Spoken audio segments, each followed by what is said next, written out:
Gantian Pak, gantian. Saudara-saudari di dalam Tuhan Yesus Kristus yang saya kasihi, selamat siang. Mari kita memuji Tuhan dengan pujian 389, batu karang yang kukuh, gunung karang yang kukuh. Gunung karang. Sudah di WA 389. Batu atau gunung karang yang kukuh. Gunung Karang adalah satu dari sekian nama dari Tuhan Yesus.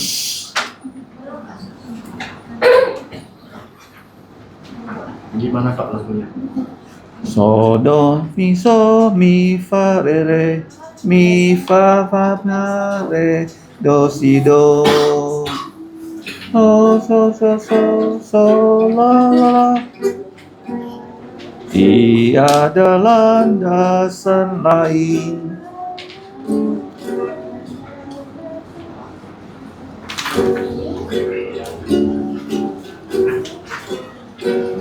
Satu, dua, tiga. Tiada landasan lain, hanyalah pada darahnya. Tiada harapan lain, hanya ku sandar namanya. Pada Kristus batu karang ku berdiri tegak teguh, landasan lain hancur luluh. Awan menutup wajahmu, namun anugerahmu tetap. Meski topang tak akan karam jiwaku. Pada Kristus batu karang ku berdiri tegak teguh, landasan lain hancur luluh. Bila nafiri berbunyi, aku menghadap padamu, mengenakan jubah putih, ya jubah keadilanmu. Pada Kristus batu karang ku berdiri tegak teguh, landasan lain hancur luluh. Ayat 1 hanya wanita saja. 3, 2, 1. Tiada landasan lain, hanyalah pada darahnya. Tiada harapan lain, hanya ku sandar namanya. Pada Kristus batu karang ku berdiri tegak teguh, landasan lain hancur luluh. Kaum pria saja. Awan menutup wajahmu, namun anugerahmu tetap. Meskipun topan menderu, tak akan karam jiwaku. Pada Kristus batu karang ku berdiri tegak teguh, landasan lain hancur luluh. Sama-sama. Bila nafiri berbunyi, aku menghadap padamu, mengenakan jubah putih, ya jubah kebenaranmu. Pada Kristus batu karang ku berdiri tegak teguh, landasan lain hancur luluh. Mari kita berdoa. Tuhan Bapa kami di surga, kami datang mengucap terima kasih karena putramu Tuhan Yesus adalah gunung batu yang kukuh. Dan di atas gunung batu itulah Engkau telah mendirikan gereja Tuhan Yesus, mulai dari Yerusalem, Yudea, Samaria, sampai ke ujung bumi, bahkan di bumi Khatulistiwa. Kami bersyukur di siang ini kami dapat bersekutu, memuji nama-Mu dan belajar firman-Mu. Kiranya Engkau menguduskan kami, mengampuni dosa kami dengan darah Yesus, hapus semua pelanggaran kami, agar kami memiliki pikiran yang kudus, supaya firman-Mu dapat mengakar, bertumbuh, berbuah untuk kemuliaan nama-Mu. Dengarkan doa kami yang kami ucapkan hanya dalam nama Tuhan Yesus. Amin. Mari kita membuka kembali dari kitab Wahyu pasal yang kedua. Kita akan membaca Wahyu pasal 2, satu orang satu ayat saja, dari ayat yang pertama sampai ayat yang ke-29. Saya mulai dari ayat 1. Wahyu 2 ayat 1 sampai ayat 29. Saya mulai, kalau firman Tuhan ini sudah terbuka, demikianlah bunyi firman Tuhan. Tuliskanlah kepada malaikat gereja di Efesus. Inilah firman dari Dia yang memegang ketujuh bintang itu di tangan kanannya dan berjalan di antara ketujuh kaki dian emas itu. Ayat kedua, aku tahu segala pekerjaanmu, baik jerih payahmu maupun ketekunanmu. Aku tahu bahwa engkau tidak dapat sabar terhadap orang-orang jahat, bahwa engkau telah mencobai mereka yang menyebut dirinya rasul, tetapi yang sebenarnya tidak demikian, bahwa engkau telah mendapati mereka pendusta. Ayat ketiga. Dan engkau tetap sabar dan menderita oleh karena namaku, dan engkau tidak mengenal lelah. Namun demikian aku mencela engkau, karena engkau telah meninggalkan kasih-Mu yang semula. Ayat 5, sebab itu ingatlah betapa dalamnya engkau telah jatuh, bertobatlah dan lakukanlah apa yang semula engkau lakukan. Jika tidak demikian, aku akan datang kepadamu dan aku akan mengambil kaki dianmu dari tempatnya, jikalau engkau tidak bertobat. Tetapi ini yang ada padamu, yaitu engkau membenci segala perbuatan pengikut-pengikut Nikolaus yang juga kubenci. Siapa bertelinga, hendaklah ia mendengarkan apa yang dikatakan Roh pada jemaat-jemaat. Barang siapa menang, dia akan kuberi makan dari pohon kehidupan yang ada di Taman Firdaus Allah. Dan tuliskanlah kepada malaikat gereja di Smyrna, inilah firman dari yang awal dan yang akhir, yang telah mati dan hidup kembali. Aku tahu kesusahanmu dan kemiskinanmu, namun engkau kaya dan fitnah mereka yang menyebut dirinya orang Yahudi, tetapi yang sebenarnya tidak demikian. Sebaliknya mereka adalah jemaah iblis. Jangan takut terhadap apa yang harus engkau derita. Sungguhnya iblis akan melemparkan beberapa orang dari antaramu ke dalam penjara, supaya kamu dicobai dan kamu akan beroleh kesusahan selama 10 hari. Hendaklah engkau setia sampai mati, dan aku akan mengaruniakan kepadamu mahkota kehidupan.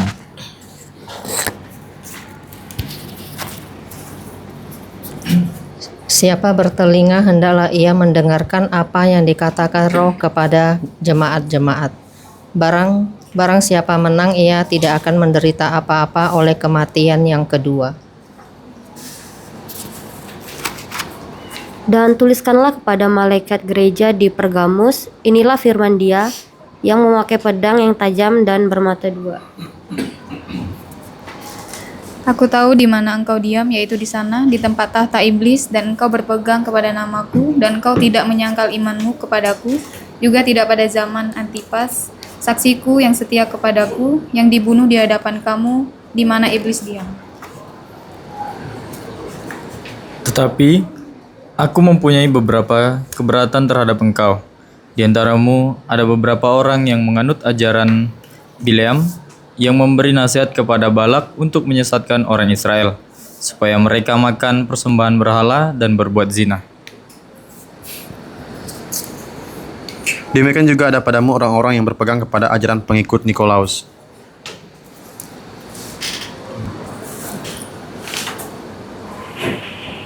Sebab itu bertobatlah, jika tidak demikian aku akan segera datang kepadamu dan aku akan memerangi mereka dengan pedang yang di mulutku ini.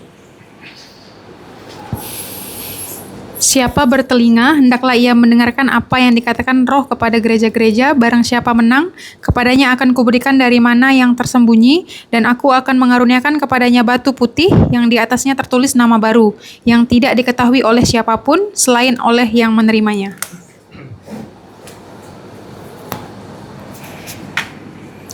Dan tuliskanlah kepada malaikat gereja di Tiatira. Inilah firman Putra Allah yang matanya bagaikan nyala api dan kakinya bagaikan tembaga. Aku tahu segala pekerjaanmu, baik kasihmu maupun imanmu, baik pelayananmu maupun ketekunanmu. Aku tahu bahwa pekerjaanmu yang terakhir lebih banyak daripada yang pertama. Tetapi aku mencela engkau karena engkau membiarkan wanita Izabel yang menyebut dirinya nabiah mengajar dan menyesatkan hamba-hambaku supaya berbuat zina dan makan persembahan-persembahan berhala. Dan aku telah memberikan dia waktu untuk bertobat, tetapi ia tidak mau bertobat dari zinahnya. Lihatlah, aku akan melemparkan dia ke atas ranjang orang sakit, dan mereka yang berbuat zina dengan dia akan kulemparkan ke dalam kesukaran besar, jika mereka tidak bertobat dari perbuatan-perbuatan perempuan itu. Dan anak-anaknya akan kumatikan, dan semua jemaat akan mengetahui bahwa akulah yang menguji batin dan hati orang, dan bahwa aku akan membalaskan kepada kamu setiap orang menurut perbuatannya.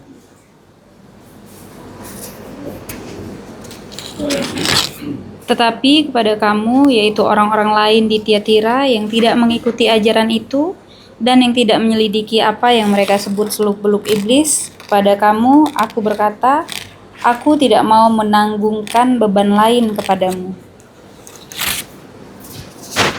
Tetapi apa yang ada padamu, peganglah itu sampai aku datang. Dan barang siapa menang dan melakukan pekerjaanku sampai kesudahannya, kepadanya akan kukaruniakan kuasa atas bangsa-bangsa. Dan ia akan memerintah mereka dengan tongkat besi. Mereka akan diremukkan seperti tembikar tukang periuk, sama seperti yang kuterima dari Bapakku. Dan kepadanya akan kukaruniakan bintang timur.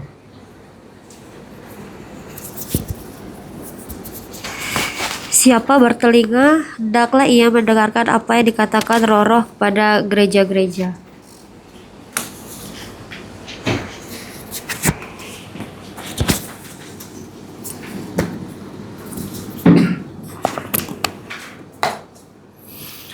Sebelum kita mendengarkan firman, mari kita kembali berdoa.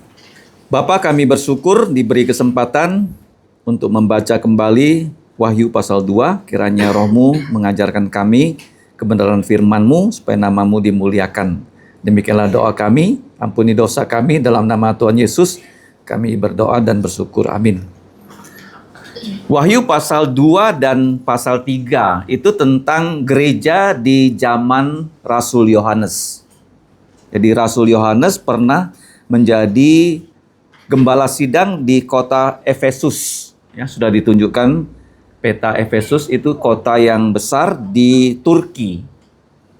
Ya, dekat dengan Pulau Patmos di mana Yohanes itu dibuang. Nah, kalau kita melihat dari diagram yang sudah saya bagikan, pasal 2 itu ada surat dari Tuhan Yesus Kristus kepada 4 gereja. Singkatannya masih ingat ESPT, ya. E Efesus, S. Smyrna, P. Pergamus, T. Tiatira. Sedangkan pasal 3 itu adalah gereja Sardis, ya, Philadelphia, dan Laodikia. Ya, ada 3 gereja. Nah, di zaman dulu Alkitab itu tidak ada pasal, tidak ada ayat. Diingat ya, tidak ada pasal, tidak ada ayat. Ya. Setelah ditemukan mesin cetak, ya, baru Alkitab itu Perjanjian Lama, Perjanjian Baru diberi pasal-pasal dan ayat-ayat. Bahkan di zaman modern ini diberi subjudulnya. Ya, sudah ada pembagiannya kepada gereja Efesus, Smyrna, Pergamus, dan seterusnya. 7 gereja. Kenapa 7 gereja? Gereja di zamannya Rasul Yohanes bukan hanya 7, lebih daripada 7. Tetapi 7 ini merupakan representasi gereja-gereja di Asia. Ada satu gereja tidak masuk, gereja Kolose. Gereja apa? Kolose ya. Kolose itu letaknya di mana? Dekat dengan Laodikia, tolong dicatat ya, Kolose.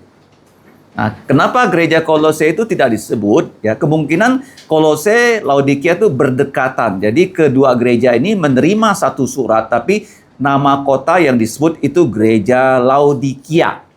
Ya, gereja apa? Laodikia. Nah, kalau kita pilah ya dari surat Tuhan Yesus ya kepada ketujuh gereja. Angka 7 adalah angka sempurna. Ingat baik-baik ya, angka 7 angka sempurna. Dan Tuhan abadikan angka 7 ini di dalam jumlah hari dalam 1 minggu. Jumlah hari dalam 1 minggu. Ya, hari pertama sampai hari ke-6 tidak ada nama. Hari ke-7 disebut hari Sabtu atau hari Sabat. Ya, setelah Yesus bangkit, baru hari pertama, hari Ehad, hari Ahad itu diberi nama menjadi hari Tuhan dan hari Minggu. Hari Minggu bahasa Latin, bahasa Indonesianya hari Tuhan, ya, bahasa Inggrisnya the day of the Lord. Ya, makanya tanggalnya merah. Sekarang hanya ada 2 hari yang ada nama. Sudah kita pelajari tentang hari Tuhan di pelajaran yang lalu. Nah, sekarang kita lihat ya, setiap surat kepada ketujuh gereja selalu dikatakan oleh Tuhan Yesus kepada Rasul Yohanes, tuliskanlah. Ingat ya, tuliskanlah. Jadi menulis itu adalah pekerjaan yang penting. Ya, saya ingat ya, orang yang bawa pen, bawa kertas, dia menulis, dia adalah orang yang mau maju. Kalau orang tidak pernah bawa pen, tidak pernah menulis, tidak pernah mencatat, itu orang yang sambil lalu. Sambil apa? Masuk telinga kanan, keluar telinga kiri. Ya, sebagai guru kalian tahu, ya, murid-murid yang suka mencatat ya dengan baik itu akan lebih mengingat apa yang kita dengar. Karena apa yang kita dengar sebentar saja bisa menguap. Bisa apa? Menguap ya. Makanya laki-laki itu ya punya kantong, ya, punya pen, punya kertas dipakai ya. Nah, tuliskanlah kepada malaikat. Di sini bukan malaikat yang kita kenal dengan malaikat-malaikat yang kudus yang ada di surga. 2/3 malaikat yang kudus. Ya. Bukan ya. Ini malaikat di sini dengan kata lain adalah utusan. Ya, utusan. Jadi Tuhan itu mengutus pelayannya ke gereja-gereja. Coba kamu buka ya di dalam kitab Efesus 4 ayat 11. Tolong dicatat. Apa yang Tuhan berikan kepada gereja? Jadi Tuhan ingin gereja-gerejanya ini yang membawa keselamatan kerajaan Allah kepada dunia yang sedang binasa. Efesus 4:11 ya, ayat yang jangan kita pernah lupakan. Kita baca sama-sama. Dan ialah yang telah memberikan baik rasul-rasul, ini perjanjian baru, dan maupun nabi-nabi, ini perjanjian lama, kemudian baik pemberita-pemberita Injil atau penginjil-penginjil, kemudian maupun gembala-gembala dan pengajar-pengajar. Jadi di sini gembala-gembala itulah yang disebut malaikat ya, utusan dari Tuhan untuk melayani di gereja lokal. Di gereja apa? Gereja itu ada 2 macam ya, gereja lokal, gereja yang kelihatan mata, itu yang datang ke gereja itu campuran, ya, mix multitude. Ada yang sudah percaya, ada yang belum percaya. Itu di gereja, ya, seperti itu ya. Mix multitude. Tolong ditulis ya. ya, mixed multitude. Ada yang sudah percaya, ada yang belum percaya. Itu gereja lokal. Gereja lokal harus gereja yang militan. Gereja apa? Jadi gereja lokal tuh 3M. 1, mixed multitude. 2M. Yang berikutnya militan. Militan dalam arti apa? Harus mengingatkan semua orang yang datang sungguh-sungguh percaya Yesus. Ya, sungguh-sungguh percaya Yesus. Ya, kalau orang datang ke gereja, mereka sudah dibaptis, mereka menjadi anggota gereja, tapi tidak sungguh-sungguh percaya Yesus, begitu mati tetap saja masuk neraka. Paham ya? Ya, karena banyak suku-suku di Indonesia sejak lahir sudah jadi orang Kristen. Ya, orang Dayak, orang Batak, orang Manado, ya, orang Irian, ya, Ambon. Begitu lahir KTP-nya sudah Kristen. Tapi kalau tidak percaya Yesus bagaimana? Tidak ada gunanya. Jadi gereja yang lokal harus militan. Militan dalam arti meyakinkan semua orang bahwa Yesuslah ya juru selamat dan harapan dunia ini. Yang pertama. Yang kedua, gereja yang bersifat universal. Ya, universal. Itu gereja yang tidak nampak mata, hanya Tuhan saja yang tahu. Tuhan saja yang tahu. Ya, yaitu terdiri dari semua orang yang percaya, baik yang sudah mati, baik yang masih hidup di bumi ini, dan mereka yang bahkan belum lahir. Belum apa? Belum lahir loh. Karena Tuhan punya satu buku, namanya Kitab Kehidupan. Disitulah daftar nama anggota dari gereja yang namanya Gereja Universal. Gereja apa? Ya, yang dipilih oleh Bapa, ditebus oleh Yesus, didorong Roh Kudus untuk percaya Injil. Apa itu Injil? Masih ingat? Kabar baik. Ya. Apa kabar baik? Kenapa kabar baik? Bukan PPG-nya udah lolos. Nah, itu kabar baik juga. Tapi di kabar yang terbaik, Raja kita sudah menang. Raja kita sudah menang. Nanti kamu lihat ya, frasa barang siapa menang. Barang siapa menang. Barang siapa menang. Diulang-ulang loh kepada 7 gereja. Nah, 7 gereja, gereja yang pertama, gereja Efesus. Ada yang mengatakan gereja Efesus gereja yang paling besar. Ya, dari gereja Efesus ini kemudian mengabarkan Injil sehingga Injil itu ya sampai di kota berikutnya gereja Smyrna. Smyrna. Kemudian dari situ Pergamus, Tiatira, kemudian Sardis, Philadelphia dan Laodikia. 7 gereja, asalnya satu. Asalnya apa? Satu ya. Gereja didirikan pertama kali satu, tapi dari satu tuh berkembang. Seperti misalnya ya, satu orang ya menikah, punya anak, ya anaknya punya cucu, cucunya punya cicit. Itu normal apa? Normal. Gereja juga harus seperti itu. Ya tidak boleh gereja begitu berdiri 10 tahun satu gereja, 20 tahun satu gereja, 30 tahun satu gereja. Itu tidak normal ya. Nah, kita lihat di sini. Efesus kota yang paling besar. Nah, di Efesus ini ada satu kuil ya. Kuil apa? Tolong ditulis. Kuil Diana. Ya, kuil yang terkenal di dunia pada zamannya para rasul ya, termasuk satu dari ya sekian banyak keajaiban di dunia. Ya, satu dari keajaiban di dunia ya. Ya, pada zaman itu belum ada teknologi beton, belum ada teknologi besi. Jadi mereka membangun kuil yang besar itu harus banyak tiang-tiangnya. Banyak apa? Tiang-tiangnya. Nah, sekarang kenapa ya kamu lihat ya, ya di gedung gereja kita lebarnya 20 meter, itu tidak ada tiang di tengah. Karena teknologi baja apa? Baja ya. Jadi baja bisa membentang ya. Ya bisa 20 meter, 30 meter, 100 meter ya. Seperti stadion yang sekarang ya. Itu teknologi apa? Baja ya, dengan kerangka yang namanya Cremona apa? Ya, kalau belajar teknik sipil tahu apa itu Cremona.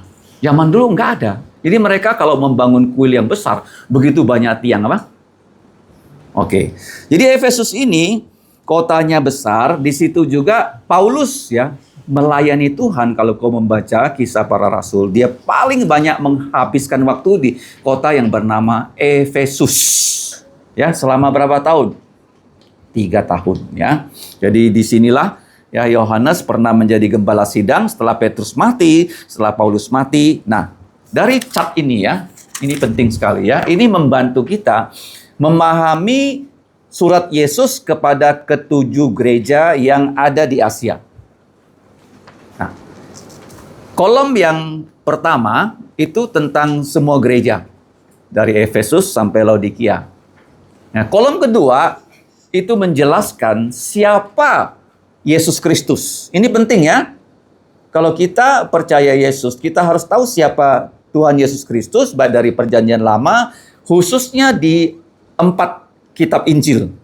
Ya, 4 kitab Injil. Dan di sini di kitab Wahyu, kalau kamu lihat ya, dari ayat 1, ya, tuliskanlah kepada gembala gereja. Ya, tadi saya sudah katakan kata gereja ya menggantikan kata jemaat. Yang sudah jelaskan minggu yang lalu, ya, waktu kekristenan masuk ke Indonesia. Gembala sidang dipanggil sebagai apa? Pendeta. Karena kompatibel dengan agama Hindu dan Buddha. Setelah itu menjadi kiai, ya, Kiai Sadrak. Ya, ada yang cek nggak Kiai Sadrak? Nah, tapi yang benar adalah gembala di sini disebut malaikat gereja. Apa itu gereja? Masih ingat? Dari kata apa? Igreja, bahasa Portugis. Kalau bahasa Inggrisnya church, ya, dari bahasa Jerman. Sebenarnya terjemahan church itu nggak tepat ya dalam bahasa Inggrisnya. Church itu artinya miliknya Tuhan. Ya. Gereja itu dari kata Yunani ekklesia. Ek itu ya keluar, ya kaleo dipanggil keluar dari dosa, dihimpun ya di dalam Tuhan Yesus. Di dalam apa? Tuhan Yesus. Ya. Nah kita lihat ya. Gereja di Efesus. Nah, kalimat di sini, inilah firman dari Dia yang memegang ketujuh bintang di tangan kanannya dan yang berjalan di antara ketujuh kaki dian emas itu. Jadi di sini setiap gereja disebut inilah firman, inilah kata-kata. Jadi Yesus ya selalu berkata-kata loh. Ya kalau kita lihat ya dalam bahasa aslinya itu lege ya. Dia selalu berkata-kata. Jadi kata ini bukan hanya diucapkan terus ya dilupakan, tidak, dia terus berkata-kata ya kepada gerejanya, artinya dia nggak bosan-bosan mengatakan hal yang sama kepada gereja itu. Inilah ya fungsi kita belajar firman, jangan pernah bosan ya kalau kita membaca lagi.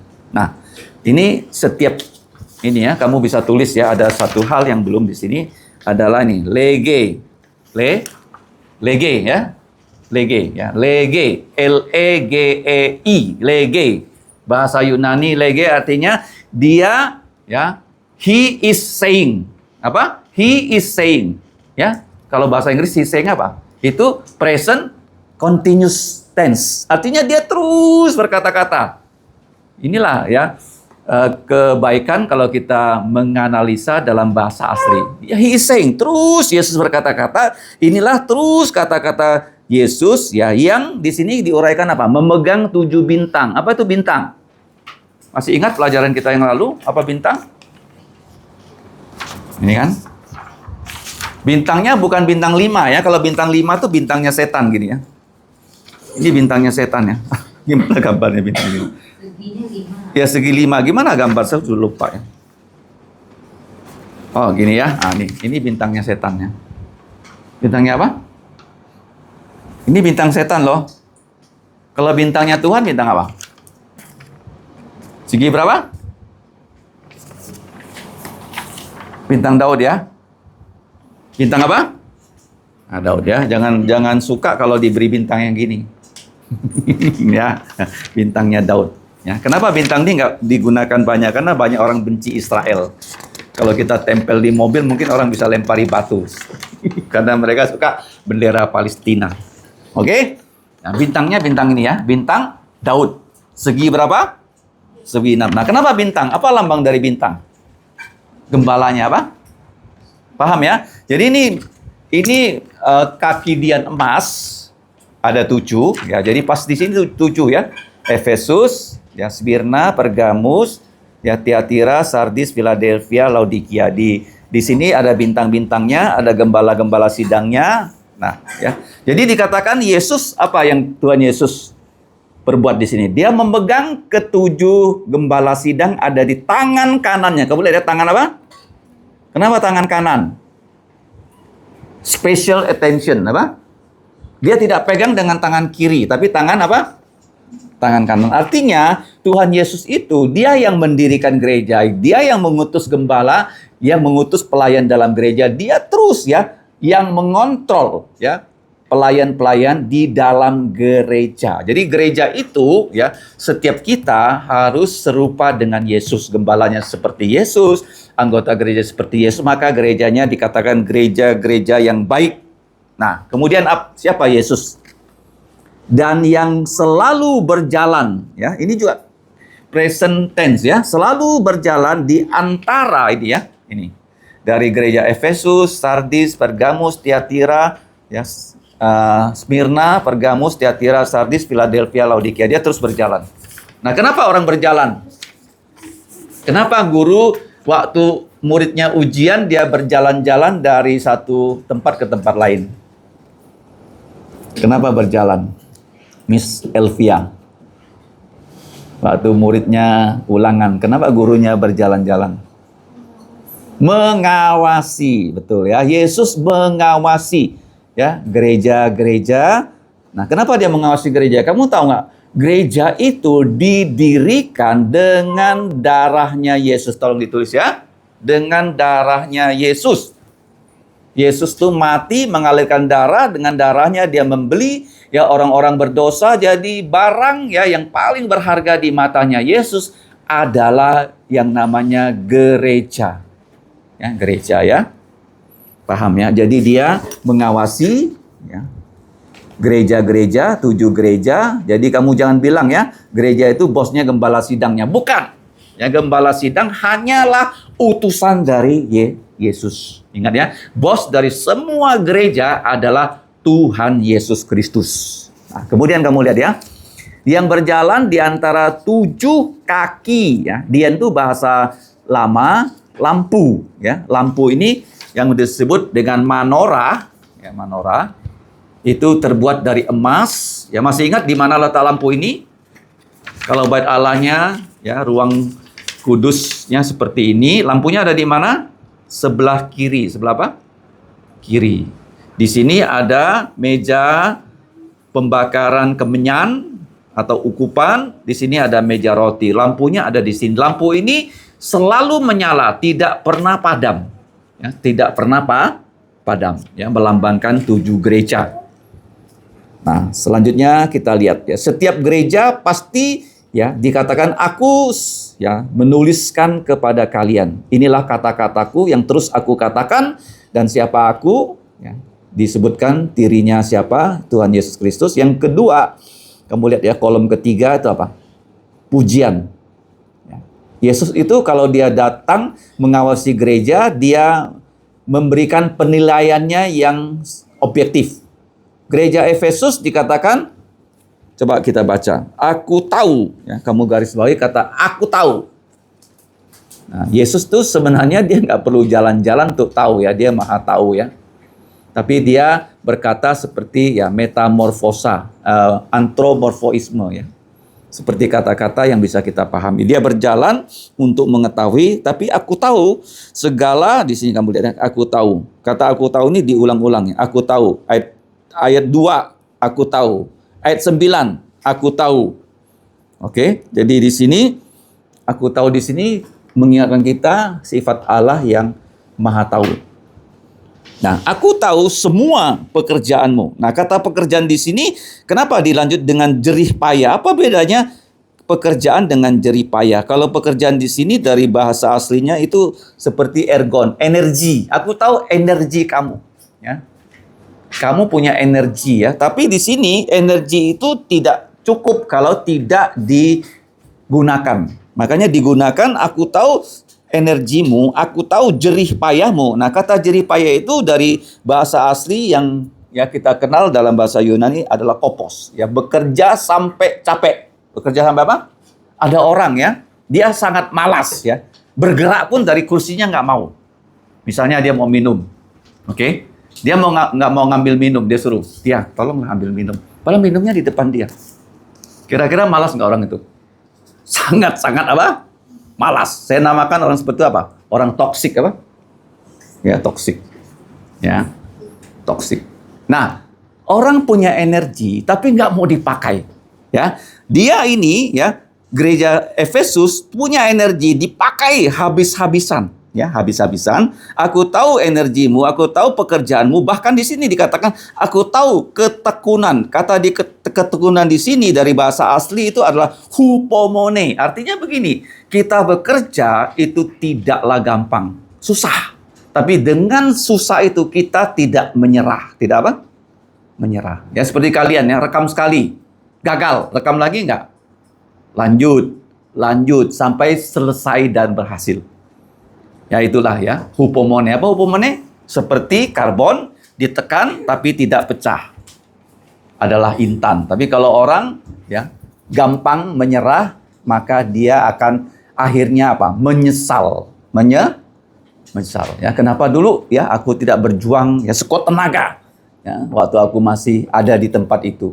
Ya, sehingga hasil yang dia capai itu tidak maksimal. Tapi kalau kita dengan energi yang ada, kita gunakan ya sekuat naga, maka ya keberhasilan kita itu lebih ya daripada kita hanya ya asal-asalan saja. Ya, ada orang asal-asalan, ya, nggak boleh asal-asalan. Jadi gereja Efesus tidak demikian. Energinya ada, sumber daya Anda ada, dikuatkan, digunakan semuanya, dan mereka ya menghadapi ya kesulitan demi kesulitan, mereka tidak menyerah. Nah, kemudian kamu lihat lagi ayat 2.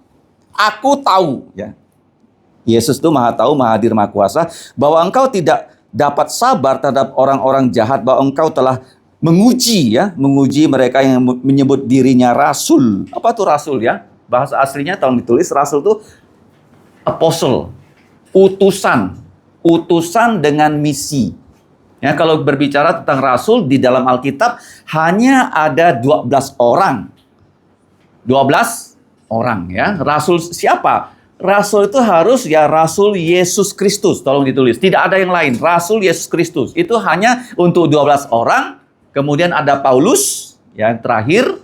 Tidak ada lagi orang di zaman sekarang ya setelah itu yang berani menyebut dirinya rasul kecuali yang palsu. Kecuali apa? Ada satu agama dia punya rasul. Paham kan? Nah, jadi Alkitab ini jelas sekali. Hanya Paulus yang terakhir. Setelah itu tidak ada rasul. Kenapa? Karena rasul ini harus pernah hidup dengan Yesus, bertemu dengan Yesus. Tapi sekarang zaman gereja yang sesat, banyak orang di Afrika, ya di Singapura, mereka tidak mau lagi menyebut dirinya gembala, tapi mengganti gelarnya dengan rasul. Apa? Rasul. Ya, ada seorang gembala yang terkenal di Singapura, gerejanya besar, gereja baptis, ya. Dulu dia disebut sebagai Pastor Lawrence Kong. Ya, kamu cek di internetnya, Lawrence Kong. Dia sekarang ganti gelar menjadi Rasul Roland Kong. Apa? Rasul. Ya, dia nggak pernah ketemu Yesus, kok bisa nyebut diri rasul. Kenapa Paulus disebut rasul? Karena Tuhan Yesus yang datang ya menyatroni Saulus. Sehingga dia bisa menyebut dirinya rasul. Ya, setelah itu nggak ada lagi rasul, ya kecuali yang palsu. Yang apa? Nah, palsu ya. Nah, kamu lihat ya di gereja Efesus ada orang muncul tiba-tiba bilang dirinya rasul. Di Korintus juga begitu ya. Kami ini rasul asli. Paulus itu rasul yang palsu. Mereka bilang begitu. Ya, selalu begitu ya. Nah, kamu lihat ya. Tetapi sebenarnya tidak demikian, bahwa engkau telah mendapati mereka pendusta. Jadi mereka mengajarkan yang bukanlah firman Tuhan, dan engkau tetap sabar dan menderita oleh karena namaku, dan engkau ya tidak mengenal lelah. Namun demikian, nah di sini ya kamu lihat ya, gereja Efesus ada hal positifnya. Oke. Ya, menanggung kesulitan, membenci praktek Nikolaus. Nanti akan dijelaskan apa Nikolaus. Nah, tetapi tegurannya ada satu. Apa tuh? Di kolom yang keempat, apa? Telah meninggalkan kasih yang mula-mula. Tolong diingat ya. Apa itu kasih mula-mula? Kira-kira apa tuh kasih mula-mula? Kemungkinan besar mereka tidak lagi mengabarkan Injil seperti waktu mereka mulai mengabarkan Injil sehingga berdiri 6 gereja yang lain. Itu penting ya. Karena ada statistik ya yang baru saya dengar ya, gereja yang mulai ya merintis ya, gerejanya, itu 1 tahun bisa saja satu anggota membawa satu anggota percaya Yesus. Satu anggota loh. Bagus kan? Nah, kalau satu murid bawa satu murid, berarti tahun depan ada 160 murid. Ya kan? Seandainya ya, minimal kelas satunya dari 15 menjadi 30. Double kan? Tapi gereja lama-lama menjadi 10 orang membawa satu anggota percaya. Berapa? 10 ya. Itu sudah prihatin loh. 10 orang membawa satu. Ya, katakanlah kebaktiannya itu ya 100 orang dewasa, kemudian setiap tahun hanya ada 10 orang percaya. Kurang lebih begitu. Itu masih lumayan. Masih apa? Lumayan lah ya. 10, 1 ya. Ada lagi gereja lebih parah. 51. Apa? 51. 101 apa? Ya, anggota gerejanya 1000. 1000. 1 tahun yang betul-betul datang percaya Yesus tak sampai 10. Itu sudah parah apa? Parah betul. Jadi mereka datang nggak apa? Kumpul ngalor ngidul apa? Kumpul apa? Ngalor ngidul. Ya, jadi begitulah statistik gereja apa? 1, 10, 50, 100. Kamu bisa cek gereja itu dari angka-angka ini ya. Efesus itu gerejanya sudah besar, tapi sudah menjadi 100 anggota membawa 1 orang percaya Yesus. Makanya dikecam, kamu sudah meninggalkan kasihmu yang mula-mula. Apa itu kasih? Karena begitu besar kasih Allah akan dunia ini, sehingga ia telah mengaruniakan putra yang tunggal, barang siapa percaya tidak binasa, melainkan beroleh hidup yang kekal. Nah, kemudian bagaimana nasihat? Ya, selalu siapa Kristus, ya, kemudian penilaian positifnya apa, negatifnya apa, ada jalan keluarnya, ada jalan keluar. Ingatlah, bertobatlah, lakukanlah apa yang kau lakukan pada awalnya, yaitu mengabarkan Injil, membagikan kasih Allah kepada dunia yang sedang binasa. Tolong diingat ya. Kemudian, nah, setiap gereja ini kata-kata yang sama, ya. Barang siapa menang, ya, tolong ditambahkan ya. Barang siapa menang tuh setiap gereja dikatakan barang siapa menang. Ya, bahasa Yunaninya itu Nikon, ya. Ada kamera namanya Nikon ya. Nikon ya. Kalau Canon apa Canon? Penggaris ya. Kalau Nikon pemenang ya. Kristus adalah pemenang. Nah, barang siapa menang. Kemudian yang kedua, barang siapa yang mempunyai telinga. Setiap orang punya telinga enggak? Tapi di sini dimaksud telinga apa? Telinga rohani. Hendaklah ia mendengarkan apa yang dikatakan oleh Roh Kudus kepada gereja-gereja. Ingat ya, kepada gereja-gereja. Ya, artinya setiap ya surat ini harus dibaca oleh semua gereja. Nah, kemudian kalau kamu lihat ya, janji ya. Kalau kamu menang, apa janjinya? Siapa menang ayat 7, dia akan kuberikan ya, makan hak makan dari pohon kehidupan yang ada di Taman Firdaus Allah. Ini bukan literal ya, bukan berarti nanti kalau kita masuk ke kekekalan, tiap bulan kita harus makan buah sehingga kita punya tubuh tetap ya tidak sakit, bukan begitu ya. Ini hanyalah satu simbol ya, satu simbol ya. Apa itu pohon kehidupan? Artinya Allah memberikan kita hidup yang kekal. Nah, kalau kamu mau melihat apa itu hidup yang kekal, ya tolong ditulis di 1 Korintus 15. Ya, 1 Korintus 15 ya. Tubuh yang pertama tidak akan mati. Seperti Yesus kan, di surga tidak akan mati lagi. Yang pertama. Tubuh yang kedua disebut tubuh mulia. Apa tubuh mulia? Apa padanan kata dari mulia? Tubuh yang indah, yang sempurna, itu mulia ya artinya ya. Indah, mulia, kudus ya, itu sama ya. Kemudian tubuh kita yang akan datang sama dengan tubuh Yesus. Yang ketiga, tubuh yang super kuat. Powerful ya, ingat ya, super kuat. Bukan lagi yang seperti sekarang bisa sakit, bisa ngantuk, ya bisa lapar, super kuat. Super kuat artinya tidak dibatasi oleh ruang. Begitu kita mau pulang ke rumah langsung sampai kalau kita punya tubuh mulia. Seperti Yesus, dia naik ke surga, dia langsung ya bisa pelan-pelan naik sampai hilang di awan, dia langsung sampai ke surga. Ya, kalau enggak ya sampai sekarang Yesus tidak akan sampai di surga karena surga itu sangat jauh. Ya, sangat Jauh, jutaan tahun cahaya, kamu bayangkan ya, bintang yang paling jauh. Ya, tapi dia bisa langsung sampai ya, tidak dibatasi oleh ruang. Nah, kemudian tubuh yang Tuhan Yesus janjikan yang berikutnya ya, setelah super kuat, tubuh yang rohaniah, ya, rohani. Kalau sekarang kan tubuh kita bukan tubuh yang rohaniah, karena tubuh kita itu tubuh yang lemah. Ya. Susah belajar hal-hal yang rohani. Kemudian tubuh yang berikutnya ya, bukan hanya tubuh yang rohaniah, tubuh yang surgawi. Surgawi artinya tubuh kita ini ya tidak bisa dia diangkat masuk ke sorga. Harus dibuat menjadi tubuh mulia sama dengan tubuh Yesus, baru nanti Yesus datang bisa menjemput kita ke sorga. Ya, masih ingat ya, dijemput ke sorga karena 7 tahun di bumi ini ada namanya tribulasi besar. Ya, 3 tahun setengah pertama baik, 3 tahun setengah berikutnya ya tidak lagi baik. Ya. Baik itu artinya damai yang semu. Paham ya? Jadi itu disebut ya pohon kehidupan. Ya, kenapa pohon kehidupan? Beri kita hidup yang kekal. Nah, sekarang gereja yang kedua. Apa gereja kedua? Gereja Smyrna. Ini gereja Smyrna, kalau kamu lihat di cat, tidak ada teguran. Tidak ada apa? Lihat ya, tidak ada apa? Teguran ya. Tanpa kecaman dari Tuhan Yesus. Tuhan Yesus ya di sini mengatakan, tuliskanlah kepada gembala sidang gereja Smyrna. Ya, inilah yang terus menerus Tuhan Yesus katakan. Siapa dia? Yang awal dan yang akhir di sini ya.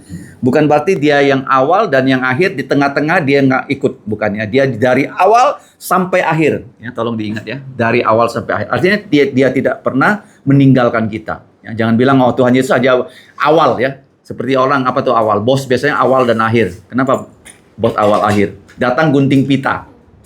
Bukan, datang pecah tanah. Datang apa?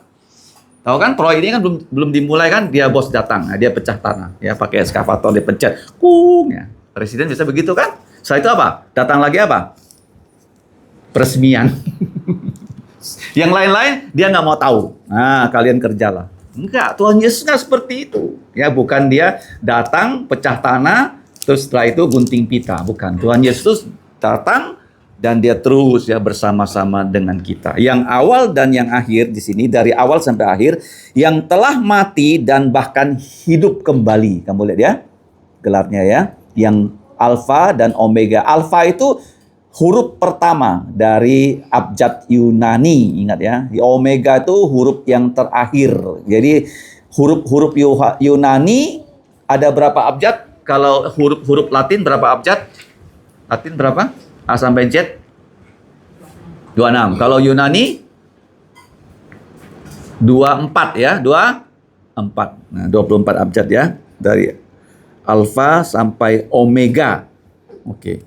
Yang awal dan yang akhir, yang sudah mati tetapi hidup kembali, bangkit dari antara kematian. Jadi kalau kita belajar Alkitab ya, apa khususnya Alkitab ini? Orang bangkit dari kematian hanya ada di buku ini loh. Tapi semua orang yang bangkit di Alkitab, semuanya sudah mati. Seperti di zamannya Elia, di zamannya Elisa. Ya, kemudian Yesus membangkitkan 3 orang. Petrus, ya, Dorcas, ya, Paulus, Eutikus. Semuanya sudah dibangkitkan dan hidup dan mati. Tapi Yesus, ya begitu dia bangkit, dia sampai sekarang masih hidup ya selama-lamanya di surga. Itu bedanya. Makanya Yesus disebut ya kebangkitan kematian yang memiliki tubuh yang mulia. Nah, sekarang berikutnya. Ayat 9. Aku tahu kesusahanmu, bahkan kemiskinanmu. Namun engkau kaya, dan fitnah mereka yang menyebut dirinya orang Yahudi, tetapi yang sebenarnya tidak demikian. Sebaliknya mereka adalah, ini ya, gereja iblis. Yahudi itu kenapa disebut gereja iblis? Karena Yahudi itu, kalau kita lihat sejarah gereja, setelah orang Kristen percaya Yesus, mereka datang ke dalam gereja untuk ya menyesatkan gereja. Orang Yahudi mengatakan kepada orang yang percaya Yesus, kamu kalau sudah percaya Yesus, belum selamat, harus melakukan hukum-hukum agama Yahudi. Contohnya, kalau laki-laki harus disunat. Ya, harus ikut adat istiadat orang Yahudi, baru kamu bisa diselamatkan. Itu salah. Ya, artinya kalau kita sudah percaya Yesus, kita sudah diselamatkan pada saat kita percaya. Nah, makanya kalau kamu baca di surat Galatia, tolong ditulis ya. Galatia. Dan Kisah Rasul 15. Ya, di situ jelas ya bagaimana orang-orang Yahudi berusaha merusak gereja dari dalam. Dan Yesus mengatakan orang Yahudi yang seperti itu bukanlah utusan Yesus, tapi utusan dari iblis. Ya. Jadi seperti anggota timnya Paulus bernama Dr. Lukas, orang Barat, tidak perlu disunat karena dia orang Barat. Titus juga sama. Tapi Timotius karena bapaknya itu orang Yunani, mamanya Yahudi, untuk tidak menjadi penghalang, maka ya Timotius disunat. Oke. Jelas ya, apa itu gereja iblis ya? Ya kalau sekarang juga ada ya. Ya, dikatakan gereja setan, gereja apa? Setan. Tapi ini di zaman dulu ini yang mempeloporinya orang-orang Yahudi. Nah, kemudian kita lihat yang berikutnya. Jangan takut terhadap apa yang harus engkau derita. Sesungguhnya iblis akan melemparkan beberapa orang dari antara kamu ke dalam penjara supaya kamu dicobai dan kamu akan beroleh kesusahan selama 10 hari. Nah, jadi ada orang-orang dari gereja di Smyrna ya. Ingat ya Smyrna? Smyrna itu dari kata mur, tolong ditulis mur ya, mur. Masih ingat mur? Rempah untuk Tuhan Yesus dari orang Majus. Itu rempah untuk membuat ya tubuh mayat ya tidak busuk, itu mur ya. Nah, kemudian apa nasihat Yesus? Jangan takut, setialah bahkan sampai mati. Oke, kemudian siapa yang menang akan diberi mahkota kehidupan. Yang kedua, tidak akan ya, terluka oleh kematian kedua. Apa kematian kedua? Masih ingat? Orang kalau lahir sekali, matinya berapa kali? Kenapa 2 kali? Mati ya dalam bentuk fisik pada saat nyawanya dicabut. Yang kedua, mati dilemparkan ke danau api ya setelah pengadilan tata putih besar. Itu mati yang selama-lamanya. Tetapi kalau kita lahir 2 kali, kenapa lahir 2 kali? Masih ingat? 1, lahir dari orang tua. Yang kedua, lahir baru percaya Yesus, kemungkinan tidak mati. Kemungkinan apa? Kenapa tidak mati? Karena kalau sekarang Yesus datang, yang mati dalam Yesus dibangkitkan dulu. Nah, kita yang masih hidup diberi tubuh mulia, ya tidak lagi usianya 20-an menjadi sama dengan umurnya Yesus, kemungkinan 33,5 tahun. Dan saya yang sudah tua menjadi muda, ya punya tubuh mulia, nanti diangkat Yesus ke sorga. Ke mana? Ke sorga. Ya termasuk Adam, Abraham, ya semua orang percaya, ya punya tubuh mulia. Jadi tidak akan lagi menderita ya kematian yang kedua. Jadi kita sudah belajar doa gereja ya. Barang siapa mempunyai telinga, diulang lagi. Barang siapa menang, barang siapa mempunyai telinga, hendaklah ia mendengarkan apa yang dikatakan oleh Roh ya kepada gereja-gereja. Ini penting sekali ya. Kalau kita belajar firman, kita tidak dibantu oleh Allah Roh Kudus. Ingat baik-baik ya. Kita tidak akan pernah paham. Ya, begitu kita bisa paham firman Tuhan, bisa percaya, itu semua pekerjaan siapa? Roh Kudus. Ingat baik-baik ya. Nah, kemudian gereja yang ketiga dan keempat kita akan selesaikan, gereja ketiga dan gereja keempat. Nah, gereja ketiga itu gereja di kota yang bernama Pergamos ya. Seperti ini kan, masih ingat ya? Efesus, Smyrna, Pergamus, Tiatira, ya, Sardis, Philadelphia, Laodikia. Jadi searah jarum jam ya. Nah, kemudian sama, inilah ya, kata-kata yang selalu dikatakan Yesus ya kepada gereja-gereja. Siapa dia? Di gereja Philadelphia, gereja Pergamus, dia memperkenalkan diri sebagai siapa? Yang memiliki pedang yang tajam yang bermata 2. Apa bedanya pedang dengan pisau? Apa bedanya? Pedang itu ini ya, di atasnya tajam, di bawahnya kenapa? Itu untuk menusuk. Setelah menusuk dia bisa membelah ke atas, bisa membelah ke bawah. Kalau pisau apa? Di sininya tumpul ya. Di atasnya apa? Tumpul, hanya di bawah. Oke. Pedang tajam bermata 2. Apa itu pedang tajam bermata 2? Lambang apa ya? Tolong ditulis. Lambang firman Tuhan. Lambang apa? Firman Tuhan, ingat ya. Nah, gereja Pergamus itu juga ada penilaian positif dari Tuhan Yesus. Ada satu gereja tidak ada penilaian positif, kamu lihat ya. Gereja Laodikia, kosong. Gereja apa? Ada lihat ya, Laodikia? Kosong ya. Sama sekali tidak ada positifnya gereja Laodikia. Pergamus ada. Engkau tetap setia ya kepada Kristus, tidak meninggalkan imanmu. Kemudian tegurannya ya, orang-orang ya di sana ada yang menganut ajaran Biliam dan ajaran Nikolaus ya. Kalau ajaran Nikolaus kita nggak tahu persisnya apa, tapi ajaran Biliam tahu nggak apa? Biliam ya, diuraikan di situ. Biliam itu adalah nabi palsu ya, yang dibayar oleh Raja Balak. Ya, rajanya namanya Balak. Kalau mau bisa baca ya di dalam kitab ya Bilangan. Ya, kalau kamu lihat di referensi bawah ada kitab Bilangan pasal 22 sampai Bilangan pasal 31, tolong ditulis ya. Nama dari Biliam itu di Bilangan 22 sampai Bilangan 31. Itu nabi palsu. Apa tuh nabi palsu? Ujung-ujungnya duit. Ujung-ujungnya apa? Duit ya, UUD ya. Seperti sekarang ya, banyak gembala-gembala di Jakarta. Ya, ujung-ujungnya duit. Ya, ujung-ujungnya apa? Duit. Ya, gerejanya banyak uang, tapi pendetanya apa? Juga kaya raya apa? Nah, pendetanya kaya raya. Itu enggak seperti Yesus. Nah, Biliam ini ketika Balak ya meminta dia mengutuk orang Israel, dia tahu orang Israel tidak bisa dikutuk. Orang Kristen bisa dikutuk enggak? Bisa enggak? Orang yang sudah percaya Yesus bisa nggak dikutuk? Hah? Abil? Ada nggak orang bisa mengutuk kita? Sumpah serapah sama orang Kristen. Bisa nggak orang Kristen kena sumpah serapah? Kenapa nggak bisa? Nggak bisa. Biliam sudah tahu orang Israel itu sudah diberkati Tuhan. Mereka tidak bisa dikutuk. Ya, orang Kristen juga tidak bisa disantet. Tapi dia karena dikasih uang yang besar, dia mau ikut dengan Raja Balak untuk pergi ke tanah Israel ya, tempat orang Israel berkembang, untuk mengutuk orang Israel. Kenapa? Nah, bahaya loh kalau kita ya menjadi orang yang suka uang. Ya, dikatakan Alkitab ya, cinta uang akar segala kejahatan. Jadi waktu dia berangkat, Tuhan juga menegur dia loh, jangan. Tapi dia nggak mau dengar. Apa yang Tuhan lakukan sama dia? Keledai yang dia tunggangi nggak bisa maju, nggak bisa apa? Terus dia pukul-pukul keledainya yang nggak pernah ngomong. Binatang tuh nggak ada yang pernah ngomong. Di dunia ini binatang yang pernah ngomong hanya 2 kali. Kapan? Ular 1 kali kan? Kalau di film kartun kok ada?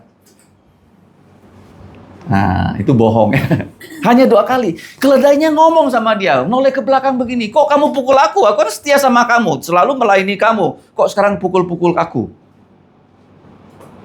Terus dia bilang sama tuannya, di depannya itu ada siapa? Ada apa? Ada malaikat. Kenapa saya nggak berani maju? Ada malaikat. Kamu nabi nggak bisa lihat. Aku binatang bisa lihat, kamu lihat ya. Karena matanya ditutup oleh apa? Dolar. Nah, itu bahayanya manusia ya. Nah, akhirnya dia pergi juga. Oke. Dia mengutuk orang Israel 3 kali apa? 3 kali. Jadi rajanya kasih dia uang, kalau kamu berhasil mengutuk orang Israel, aku kasih kamu uang banyak begitu ya. Akhirnya sampai di gunung yang pertama, apa yang terjadi? Bukan kata-kata kutuk yang keluar, kata-kata apa? Berkat. Apa? Kata-kata apa? Berkat. Terus dia bilang sama Raja Balak itu, kemungkinan tempatnya ini nggak cocok. Coba cari gunung yang lain. Oh, Raja Balak juga, iyalah. Saya kasih dia uang yang lebih banyak. Wah, pindah lagi ke gunung yang lain. Keluar lagi kata-kata apa? Sama, bukan kutuk tapi berkat. Pindah lagi ke gunung ketiga, sama juga. Dia tahu orang Kristen tidak bisa dikutuk, orang Israel tidak bisa dikutuk. Akhirnya dia bilang sama Raja Balak apa?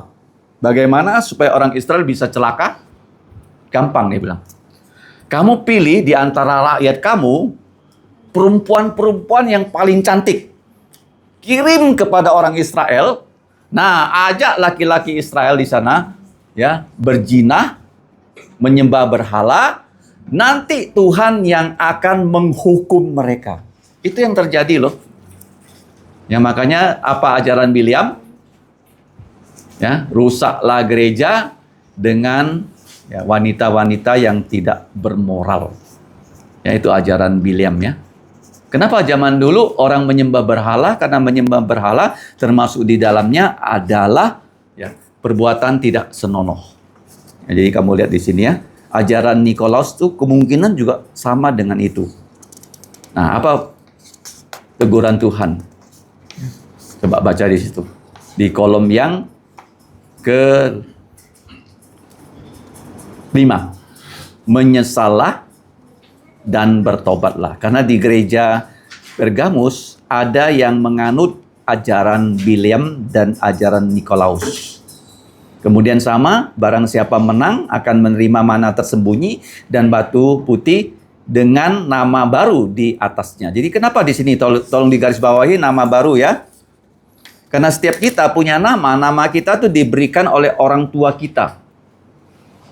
Karena Bapa kita di sorga berhak memberikan kita nama. Kita tidak tahu ya sampai sekarang nama kita seperti apa. Seperti Saulus diberi nama Paulus, seperti Simon diberi nama Petrus ataupun Kefas. Kita tidak tahu ya.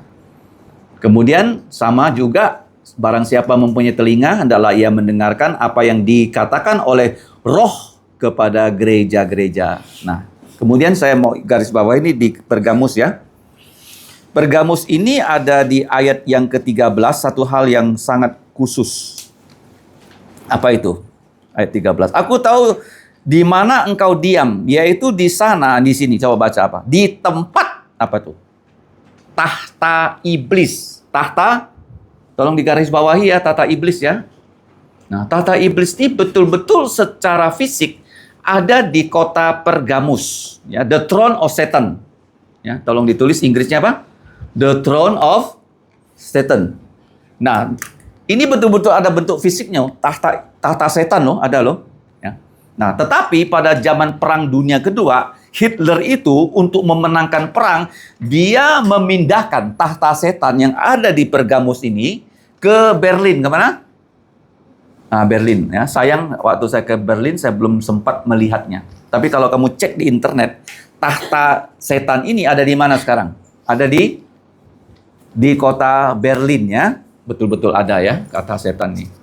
Nah, kenapa begitu? Karena nanti ya Eropa ini akan menjadi negara antikristus ya, dan pusatnya ada di Roma. Ya, sudah ada sekarang Uni Eropa.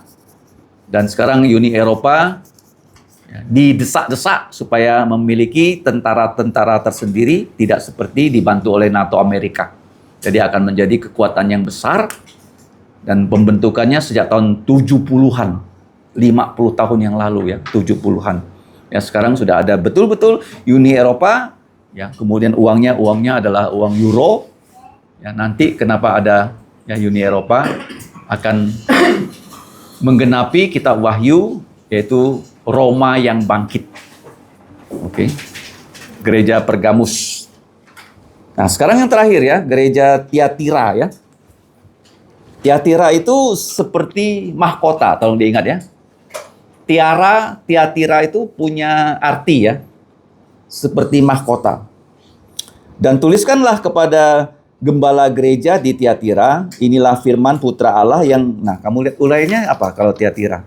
Tiatira, Putra Allah yang matanya bagaikan api berkobar-kobar dan kakinya bagaikan tembaga yang menyala dipoles. Nah, sekarang kamu lihat ya. Deskripsi ini mengingatkan kita, mata bagaikan api yang berkobar-kobar. Ini tandanya Yesus itu adalah apa? Maha tahu ya, tolong ditulis ya. Maha tahu. Tapi digambarkan dengan bentuk fisik. Kakinya bagaikan tembaga yang menyala, yang dipoles. Itu melambangkan Yesus adalah Maha Kuasa sebagai hakim. Sebagai apa? Hakim ya. Ingat baik-baik ya, jadi ada simbol-simbol yang dipakai, pedang melambangkan firman-Nya. Sekarang mata bagaikan api yang berkobar-kobar, jadi dia mengetahui segala sesuatu. Ya, dia mengetahui yang lalu, yang sekarang, dan yang akan datang. Dia tahu pikiran kita, dia mengetahui apa saja yang disembunyikan oleh manusia. Ya. Banyak hal ya disembunyikan, kita nggak tahu. Hal-hal yang kelihatannya gampang diketahui menjadi tidak tahu. Ya, contohnya ya, waktu zamannya Pak Harto, itu ada namanya super semar ya. Kalian tahu nggak? Pernah belajar super semar nggak? Orang nggak tahu super semar itu yang bikin Bung Karno atau Pak Harto. Ataukah Pak Harto bikin, dia suruh Soekarno tanda tangan. Ya bisa jadi seperti itu ya. Tapi bilangnya itu super semar dari Bung Karno, memberikan kuasa pada Pak Harto, ya kan? Nggak, sampai sekarang orang nggak tahu. Karena semua pelaku sejarahnya sudah mati. Ada yang beredar ya, bahwa Soeharto itu blackmail Soekarno. Dia buat super semar, serahkan kuasa pada saya. Dia datang dengan jenderal, dengan pistolnya, ayo tanda tangan. Nggak mau tanda tangan, mati kau.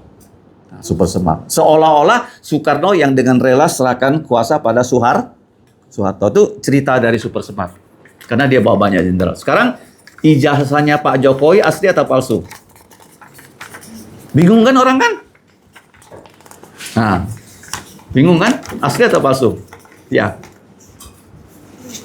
Asli ya. Kok bisa orang bilang palsu? Nah, itu kan bingung juga. Mungkin ya ijazah aslinya hilang, dia buat lagi yang palsu. Mungkin begitu. Kalau ijazahnya asli ada, dia kan tinggal tunjukin. Kenapa dia nggak mau? Jadi orang di zaman sekarang nggak tahu mana yang asli, mana yang palsu. Tapi di mata Tuhan, dia tahu. Ya, nggak bisa bohong ya sama Tuhan ya.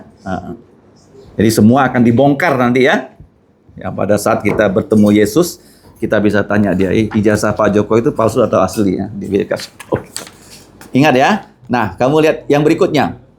Gereja Tiatira ada plusnya. Plusnya apa? Perbuatanmu baik, kasihmu baik, imanmu baik, pelayananmu baik, kamu tekun melakukan yang lebih ya di masa yang sekarang dibandingkan yang lalu. Ini bagus sekali.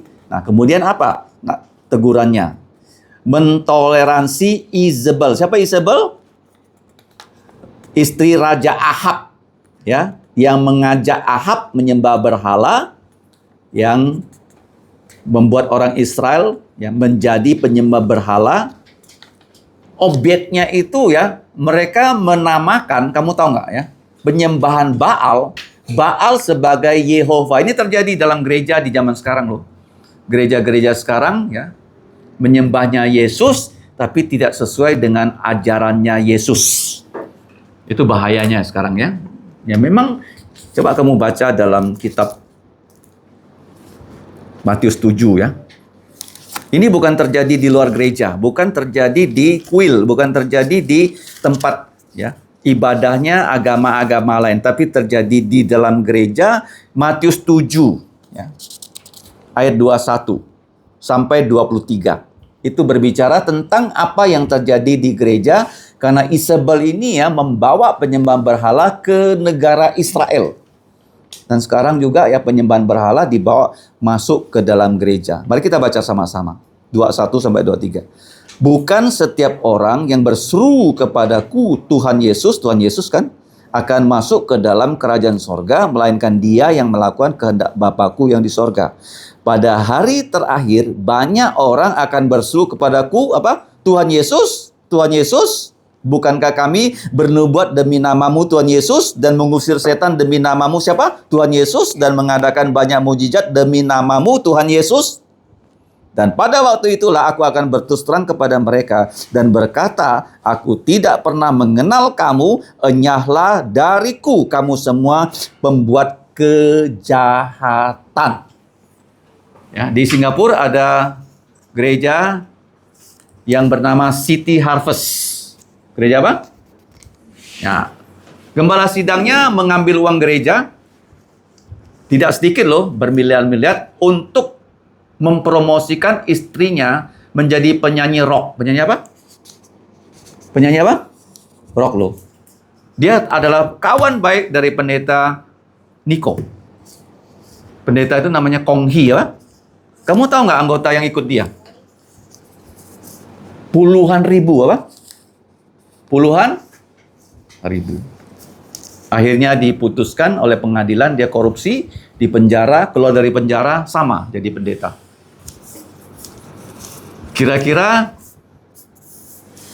Sesuai dengan ajaran firman nggak yang diajarkan? Ya kan? Jadi kita di zaman sekarang ini harus waspada ya. Justru gereja-gereja yang besar, gereja yang populer itu ya tidak ya menuruti firman Tuhan. Makanya Yesus bilang ya, bukan orang yang menyebut nama Tuhan Yesus yang akan masuk dalam kerajaan sorga, tapi yang melakukan kehendak Bapa di sorga. Kemudian kita lihat ya, gereja Tiatira, apa?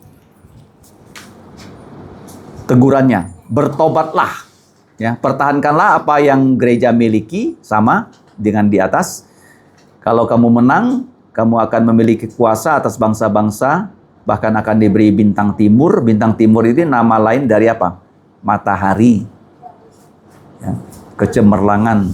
Artinya bagaimana? Kita akan menjadi timnya Tuhan Yesus selama-lamanya. Ya.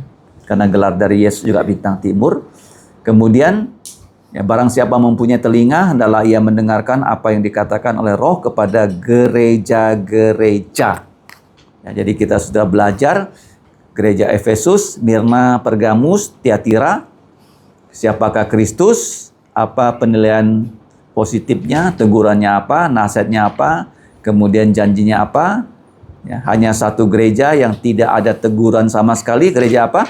Gereja yang dinamakan Smyrna. Walaupun mereka dianiaya, walaupun mereka miskin, tapi mereka gereja yang baik. Ya. Gereja yang dianiaya, gereja yang miskin, tapi mereka dibilang gereja yang baik. Mari kita berdoa. Bapa di sorga, firman-Mu tidak terbatas. Kami memiliki kemampuan terbatas dan waktu yang terbatas untuk belajar firman-Mu. Kiranya Engkau menolong kami untuk menjadi pelajar firman-Mu, baik di kelas maupun di waktu-waktu kami yang ada di rumah. Tolonglah kami bertumbuh dalam firman-Mu agar kami menjadi orang Kristen yang bisa memuliakan nama-Mu.